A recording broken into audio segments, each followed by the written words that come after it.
Good morning, buenos dias, and welcome to Honduras. We just finished breakfast at this beautiful hotel, and we talked with a man named Willie who's driving his motorcycle from California to Chile. So we were able to have a nice chat this morning about what's really going on. Every day we show you these beautiful scenes of hotels, swimming pools, birds, and rainforest, and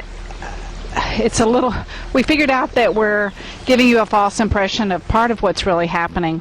The border crossings are traumatic, to say the least, and it was nice to be able to talk with another American and affirm that the same experience that we're having is not out of the norm. Each day as we drive up to a border, about a quarter mile to a half a mile before the border, we're greeted by dozens of young men, all wearing official-looking badges, tapping on the windows, yelling at us in Spanish, trying to get us to hire them to help us through the border crossing. And we've learned not to listen to them, not to roll down our windows, and try to not run over them as we get through the maze of people to the aduana, the border crossing. And the people that we really need to talk to are the people who wear guns and have uniforms. And we've gotten very assertive in our dealings with these young men. Yesterday, as we drove into the border from El Salvador to Honduras, we were again greeted with the same scene. Tim tried to speak with a couple of them out of his window while I tried to locate the official person that we needed to talk to. Once we found them, the official was surrounded by these young helpers, and finally, in my true assertive style, I just said to all the helpers, "Silencio! Silencio! I'm going to talk to the official, no más." And I don't know, maybe I sounded like their moms, but most of them were quiet.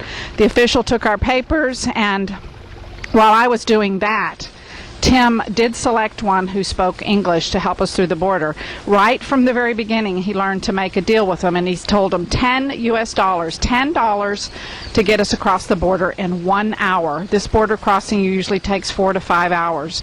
2-hour crossing, only $5. They had an agreement, and off we went. This young man dismissed all the other helpers and began running alongside our car. He got us through the El Salvador checkpoints very quickly, and then crossed with us into Honduras to begin the laborious process of getting the car permit.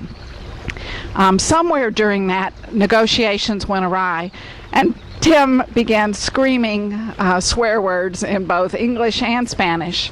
And amazingly, the F word is the same in Espanol or in Inglés.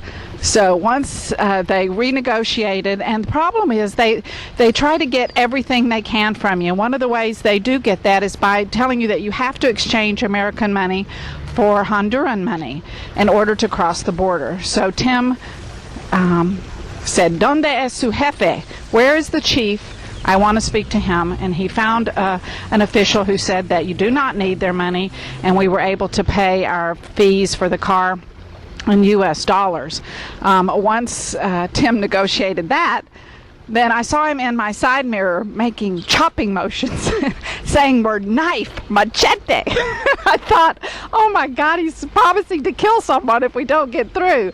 But laughter followed, and everyone seemed to go its way. In about an hour and 20 minutes, Tim came back to the car with all the work that we needed. In the meantime, I had been running the air conditioner, but was afraid of overheating our car that's already limping along, and got out of the car and sat on the sidewalk. You have to watch the car. 2 people are necessary to cross the border, and if we have to change places where I have to go in and talk to the officials, Tim then watches the car. So we got back in the car. Our helper ran with us alongside the guard to the last Honduran checkpoint, and we were able to have the right papers to get through. They shook hands, they laughed, they smiled, they talked, and so all of this is part of the game of crossing a border. The young man got paid his $10. We paid an official about $45 to speed our car through the process. So that whole border crossing cost us about $75 US.